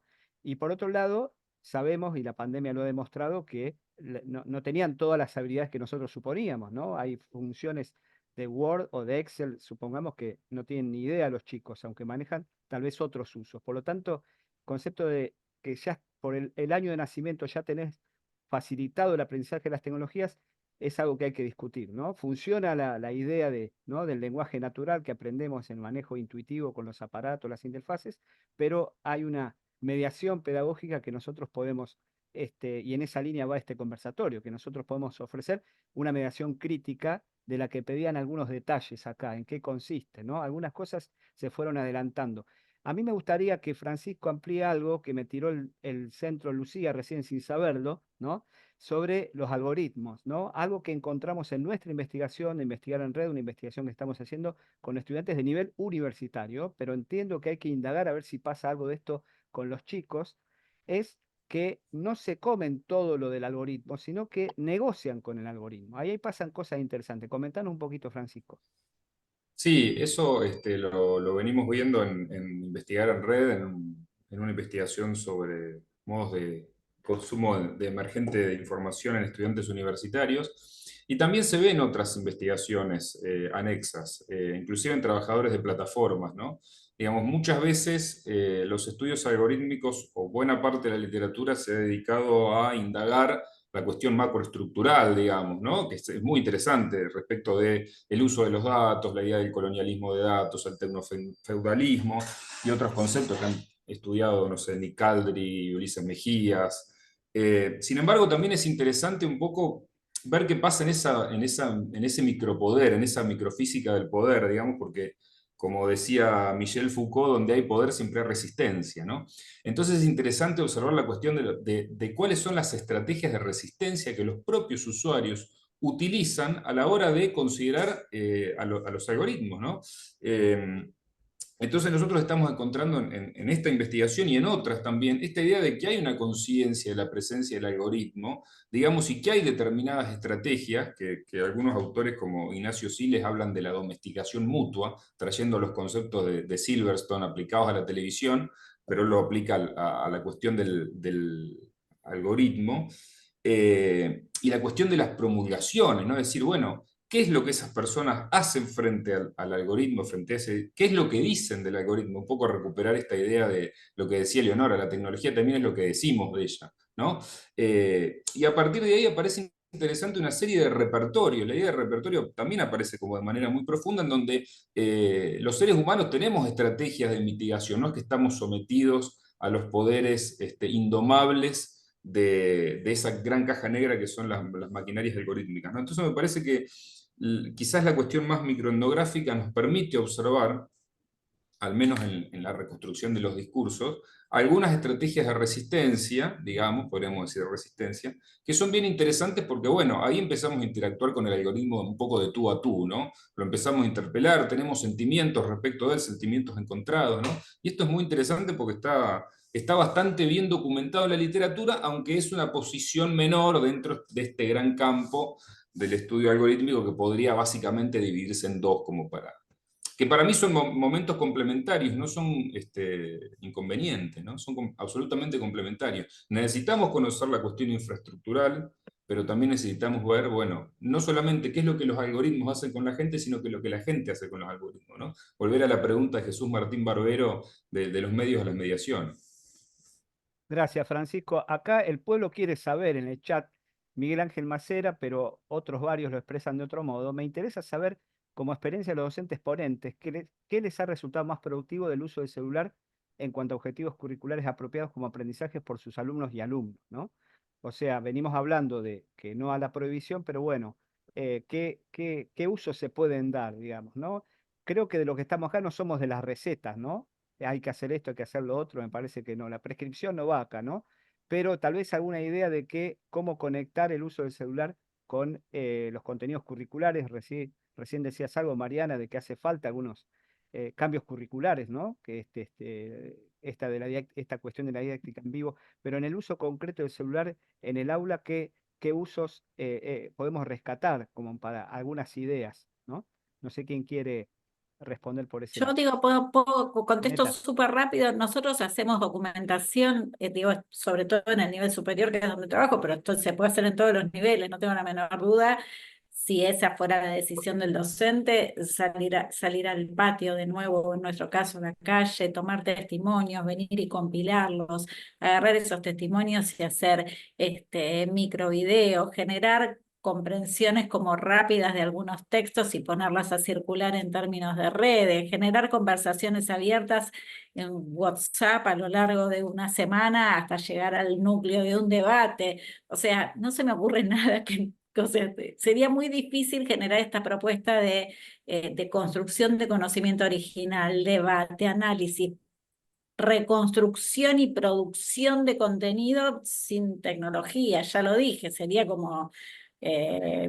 sería por lo menos, requeriría años para hacer unos ejercicios que hoy hacemos de repente en un mes de producción, sacamos un libro. Gracias, Mariana. Claro, ahí está, ahí tiene José, perdón, José Jiménez, que está acá desde Bariloche. Gracias, José, Hola, que José. genera prácticas y que genera prácticas de estas características con sus estudiantes en el instituto. Digo, fue parte, nosotros este libro que mencionaste, Híbrida, de Tilde Editora, el libro salió y después escribimos un capítulo colectivamente en el transcurso, supongo, de un mes, creo, con decenas y decenas de lectores. O sea, ¿cómo se hace eso sin tecnología? Ahora, eso fue una cosa de un ejercicio editorial, original, gracias a Tilde, pero se puede escribir un libro en la educación básica con propuestas de estas características y ponerlo a circular con todo el valor social que eso tiene. La pregunta es, no para qué usar la tecnología, es cuando vos querés hacer eso, ¿cómo lo harías sin algún tipo de entorno, dispositivo, solución, aplicación? Gracias, Mariana. A mí se me Y yo ocurre... agregaría, perdón, Dale, Tocayo, una cosita dale. cortita a lo que decía Mariana, que nosotros esto que Mariana y que José están comentando, nosotros lo vimos en la investigación anterior, cuando veíamos cómo los estudiantes hacían en Google Drive apuntes colaborativos a 600 manos, creaban grupos de WhatsApp con 100 integrantes compartiéndose audio, haciéndose preguntas para los exámenes, ¿no? Porque eso también es interesante ver, bueno, cómo nuestros estudiantes trazan esas estrategias de aprendizaje, ¿no? Sumando lo que decía Mariana, pero del otro lado. Claro, Sí, ahí es una experiencia que hicimos este año también muy linda respecto a apuestas online, pensando un poco el rol de los influencers desde la ESI, ¿no? Como esta lógica de la expectativa, eh, el análisis de cuentas de influencers, ¿no? Y donde ellos puedan generar como categorías a partir de qué percibían de estos influencers, ¿no? Si había influencers que les generaban frustración, que les generaban una referencia que los motivaba, que los hacía sentir bien, que los invitaba a expandirse, si había influencers que se parecían a ellos y que entonces se sentían representados, como un análisis más crítico del mundo influencer, entendiendo también un poco de nuevo el modelo de negocios de la publicidad en ese sentido. Ahí me quedé callado porque siempre que quiero hablar hablan ustedes, que está muy bien, está muy bien. Sumo una idea más para el trabajo con el celular en el aula. Sí. Sí, sumo una cosita y te doy el honor porque ya empecé con la frase, perdóname, ahora te doy el pie. Nosotros puede funcionar en la escuela secundaria también, yo lo hice en la universidad, le hicimos un juicio al smartphone, ¿no? Armamos un juicio con abogados fiscales, abogados defensores, un tribunal, ¿no? Los argumentos que desarrollan los estudiantes cuando, en esto me suma lo que decía Lucía hace un rato, cuando uno genera el espacio de reflexión y de debate sobre algo tan cotidiano para ellos como el celular, salen cosas sorprendentes del sentido crítico que ellos mismos pueden desarrollar. Lo que sucede es que no generamos esos espacios para que los expresen. Entonces, cuando los generás y los dotás de bibliografía, de argumentaciones y demás, además de trabajar la oralidad, la teatralidad y hacer un role-playing muy interesante y muy divertido, es un ejercicio súper interesante, el juicio al smartphone. Dale, Leonora, ahora sí.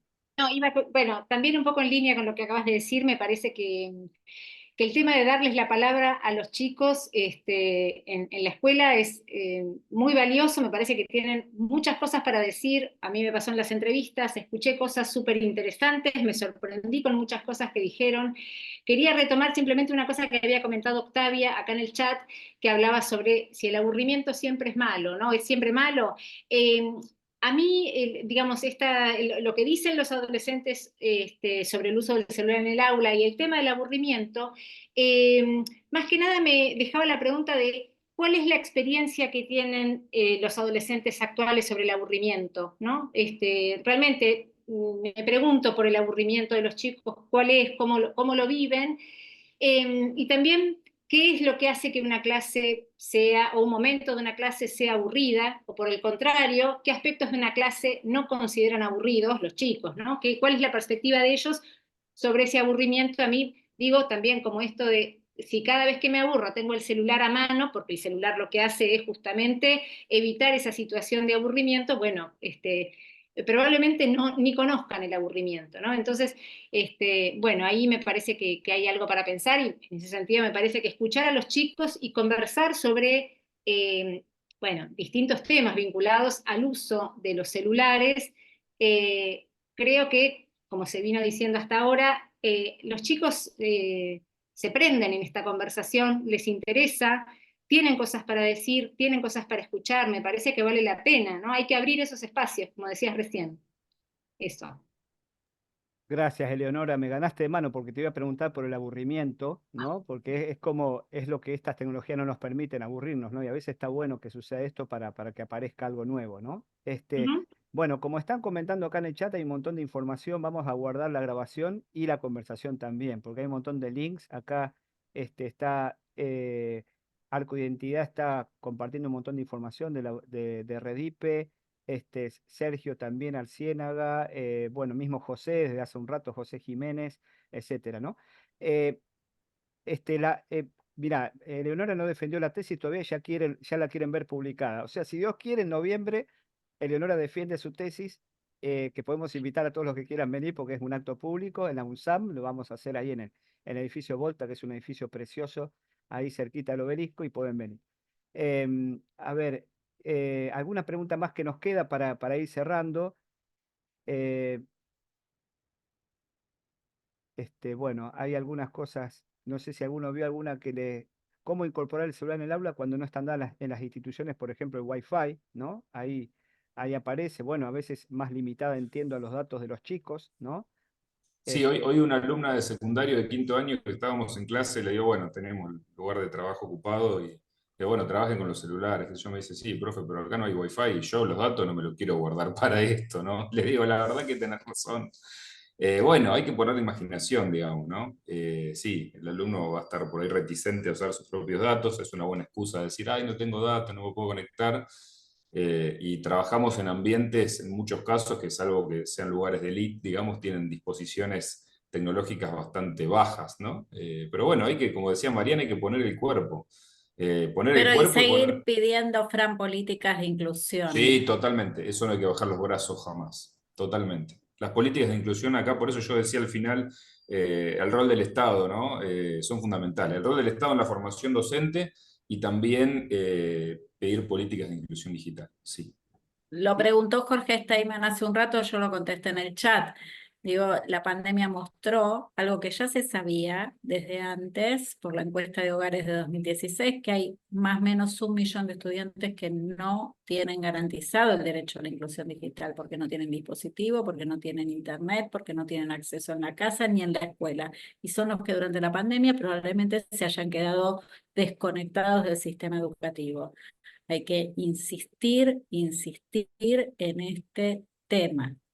Necesitamos garantizar o sea, el discurso de la prohibición no puede distraernos de esta cuestión. Es que todavía estamos en deuda en materia de inclusión digital con los estudiantes de nuestro país.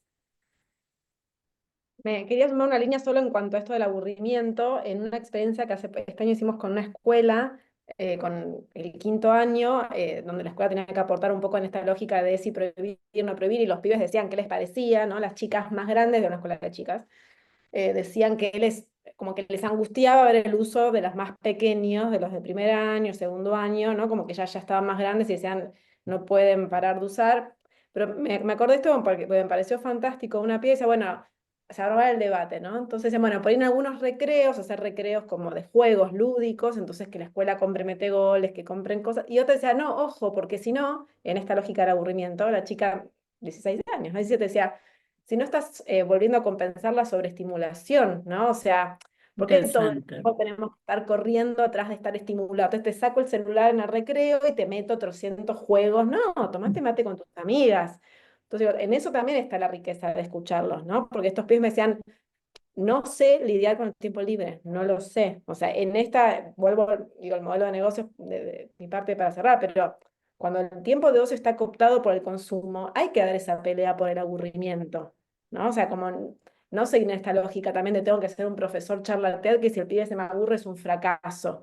Porque si no nos subimos también a la ola de que está mal que se aburran como si fuese un cuco el aburrimiento, donde también del aburrimiento pueden salir ideas después fantásticas, ¿no? Pero me pareció ilustrador, esta chica lo trajo, yo no lo había pensado, me pareció súper interesante. Bueno, que no estimularnos para sacar un estímulo y poner otro. Y también sumo en esta línea que dice Lucía, también siempre me parece que es importante pensarnos a nosotros mismos como usuarios de estas tecnologías y qué relación establecemos nosotros con los celulares, digamos, que también qué relación tenemos nosotros con el tiempo libre, si es que la tenemos, ¿no? Porque en esto muchas veces pensamos en los chicos y bueno, nosotros también somos referentes, entonces me parece que vale la pena que nos lo preguntemos, ¿no? Bien, no se puede escribir en el chat y hablar a la vez, ¿no? Casi todavía, o más o menos. Algunos ya lo saben hacer. Acá estoy compartiendo Sí un se enlace. puede. Sí se puede. Depende de la edad, no sé, Depende de la yo edad y puedo. a esta hora, no, justo terminó de hablar Eleonora que podría haberse extendido un poquito más y me daba tiempo. Ahí les comparto el Oralidad y enlace. escritura, diría Walterón. El amigo Oralidad y escritura. Walterón.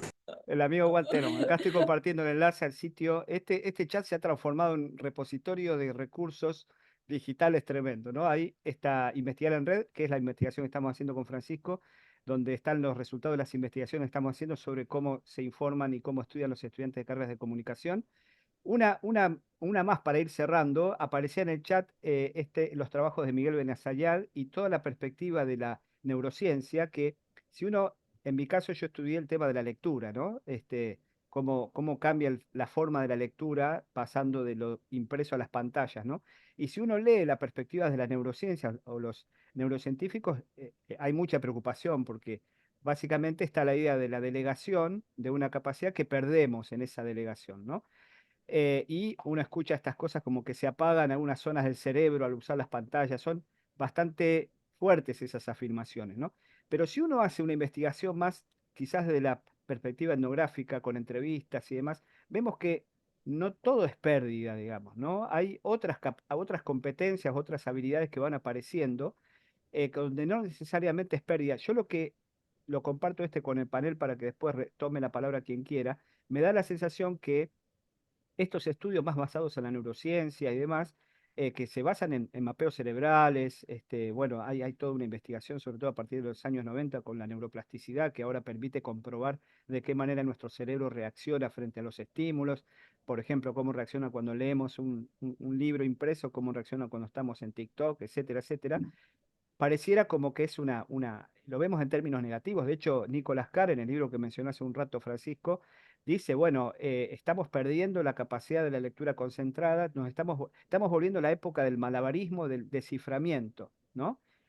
Yo no estoy tan convencido de eso. Yo creo que podemos desarrollar distintas capacidades y que ahora la lectura concentrada o, en este caso, la atención, la focalización o la atención en la clase convive con otras estrategias de acceso al conocimiento, donde no necesariamente es una pérdida, sino que también puede ser un enriquecimiento. Digo eso porque hay una corriente muy fuerte sobre la que se basan muchos de los estudios que fundamentan y justifican, mejor dicho, la prohibición del celular en el aula, se basan en este tipo de estudios, ¿no? Se apaga una parte de nuestro cerebro, nuestros estudiantes están perdiendo, todos estamos perdiendo, ¿no? Y hay una sensación de desasosiego, ¿no? Yo creo que lo que estamos en las aulas no lo vemos tan así. No sé, tiro el centro ahí para la definición del partido. ¿Quién agarra? Yo voy a decir simplemente, digo, delante de este tan prestigioso panel, y acá está Jorge Steinman también, que bueno, que como decía yo en la presentación, que está muy interesante el discurso de la neurociencia, pero nosotros como educadores tenemos que privilegiar que los procesos de enseñanza y aprendizaje se abordan desde una perspectiva pedagógica, que es una perspectiva situada, es cultural, es histórica, la educación es un hecho social, histórico, político, y no podemos quedarnos reducidos a lo que dice un mapeo cerebral. es mi humilde impresión. No quiere decir que nosotros no podamos aprender otras cuestiones, pero digo, esto enmarcado en una discusión que para mí es mucho más potente y que nosotros como educadores debemos privilegiar siempre, ¿no? Y algunas de estas miradas miran desde el espejo retrovisor, digamos, ¿no? Seguimos pensando en la lectura concentrada, y si nos remitimos al paréntesis de Gutenberg en la historia de la humanidad, esos son solo 500 o 600 años de la larga historia que tiene el Homo sapiens sobre la Tierra, ¿no? Entonces, quizás es una manera también de no terminar no sé si de hacernos cargo, pero bueno, es mucho más fácil tener estas nostalgias por cuestiones del pasado, y es más fácil por ahí decir que esto es más superficial, que es menos importante, que antes lo hacíamos mejor. Pero bueno, eso me parece que no nos quita del lugar de incomodidad que se nos genera cuando el aula se transforma, ¿no? Y esta aula que está en constante movimiento y transformación, y donde los profes le estamos poniendo el cuerpo, como dice Mariana, y bueno, por ahí nos dan un cachetazo, pero me parece que tenemos que reivindicar el rol de la pedagogía por sobre todo en todas estas discusiones. Estoy totalmente de acuerdo. Ese sería mi comentario. Te lo dijo Mariana, Francisco, ya está, ya está. Ya Sí, está, está, ya Por no. favor. Hay que cerrar el estadio, como decía el hay Coco que cerrar el Basile. estadio, hay que cerrar el estadio. Eh, bien, muy bien. Eh, a ver, no sé si alguien más quiere agregar algo. No, Estamos yo cerrando. simplemente Sí, dale, no, iba a Eleonora. decir esto con respecto, no, no, esto que se pierde, digo, hay distintas perspectivas con esto por ejemplo, del uso del celular y de la atención en clase y qué sé yo, y algo que yo advertía en las entrevistas, es que los chicos, además ver qué pasaba con la atención, si podían, si había cierta compatibilidad o incompatibilidad entre ver el celular y ver al docente, también había todo un aprendizaje acerca de la situación de la clase, ¿no? De qué manera ellos se sentían interpelados por la clase. Digamos, ahí había también de parte de ellos toda una evaluación, una atención puesta a toda la situación de la clase, que me parecía interesante también, que tenía que ver con, bueno, esta materia a mí me está costando un montón, necesito seguir con una atención más focalizada a este docente, entonces acá no miro el celular. En esta otra materia puedo estar mirando, chequeando Instagram a cada rato, que no pasa nada, digamos, y también, por supuesto, esto también se correspondía con, yo preguntaba por su percepción sobre las trayectorias escolares, ¿no? Digo, también son chicos que además van aprendiendo, van aprobando las materias. Digo porque se pierden cosas, pero también se va aprendiendo, digo, como una práctica cultural. Se está en el aula de nuevas maneras, ¿no? Se atiende de nuevas maneras, y los chicos esto lo entienden y lo van aprendiendo y lo evalúan y prestan atención a toda la escena de la clase. Eso a mí me parecía importante, ¿no? No solo es la situación de atiendo al celular, atiendo al profe, sino también atiendo a este profesor es más riguroso con la normativa del celular, este otro profesor no. Entonces, todas eran variables que ellos tenían en cuenta, ¿no? Entonces, también eran como otras maneras, otros aprendizajes que tenían que ver con el estar en el aula hoy en día, ¿no? Eso. Muchas gracias, Eleonora. Bueno, muy bien. Vamos cerrando entonces. Finalmente termina nuestro recorrido de hoy con una, digamos, como una arenga al lugar del docente en el aula. En definitiva, toda esta pelea que vamos dando, parece en el chat, esta lucha que a veces parece que establecemos con las tecnologías, en definitiva, nos posicionan a los docentes como protagonistas, ¿no? Y ahí tenemos un lugar. Digo esto porque también está la otra mirada, uy, que la IA va a reemplazar a los docentes, todo eso que ya sabemos que no es cierto. Cada vez es más necesario nuestro lugar, pero dialogando con estas realidades, dando la pelea, no haciéndonos los distraídos, Tal cual. escuchando a nuestros estudiantes, dando espacios de diálogo, de discusión, reclamando lo que corresponde del Estado para asegurar esas condiciones. Bueno, en definitiva, estas cuestiones que estuvimos debatiendo. Así que dicho esto, queremos agradecer enormemente a todos los que hemos estado acá estoicamente 1 hora y casi 2 horas aquí en este espacio. Vamos a dejarlo grabado. Vamos a también a guardar todos los enlaces que han compartido generosamente acá en el chat también. Agradecemos a todos quienes están aquí. Bueno, de la Universidad Nacional de San Martín, a Jorge Steinman, que estuvo conectado desde el comienzo ahí, que te han citado acá en el chat. Gracias, Jorge.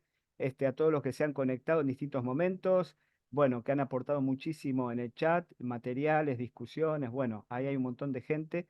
Esperemos encontrarnos en algún momento con algún conversatorio como este. Bueno, y un gracias enorme, Mariana, Eleonora, Lucía, Francisco, por haber aceptado esta invitación. Hasta pronto. Nos vemos. Gracias, Adiós. gracias. Un Abrazos abrazo, grandes gracias. a Un todos los placer, ¿eh? amigos que se unieron, ¿eh? Gracias. Un abrazo y gracias, Fran, gracias, panelistas, hermoso, Gracias. gracias, Adiós. abrazos. Chao, gracias.